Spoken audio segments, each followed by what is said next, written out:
আজ হচ্ছে মহাশিবরাত্রি, তাই শাড়ি পরে একদম তৈরি হয়ে গেছি, যাচ্ছি বাবার মাথায় জল ঢালতে। প্রথমে বাড়ির ঠাকুরের মাথায় জল ঢেলে নিয়েছি সকালে, মানে 12টার দিকে। আর এখন যাচ্ছি আমাদের এখানে একটা মন্দির আছে খুব জাগ্রত, ওইখানে জল ঢালতে। আর এই পুজোর জন্য আমাদের এখানে 10 দিনের মেলা হয়। সেই ছোট্ট থেকে জানো তো এই মেলাটা দেখে আসছি আর এই পুজোটা দেখে আসছি। শিবরাত্রির সময় কোথাও যেতে ভালো লাগে না বাড়ি ছেড়ে। আর যত বড় হচ্ছি তত তো উপোস করে পুজো দিচ্ছি, কিন্তু ছোটোবেলায় যখন উপোস করতে পারতাম না তখনও পর্যন্ত আসতাম মায়ের হাত ধরে ঠাকুরের এখানে।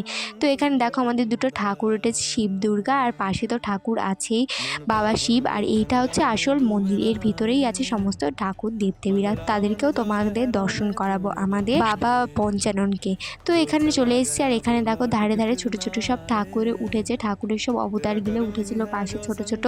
আর ওইখানে যে লাইনটা দেখছো এটা হচ্ছে বাবাকে মাথায় জল দেওয়া। তো এবছর লাইনটা একটু কম দেখলাম, কারণ এটা প্রথম দিকে আমরা চলে এসেছিলাম 5টার দিক থেকে, তাই জন্য।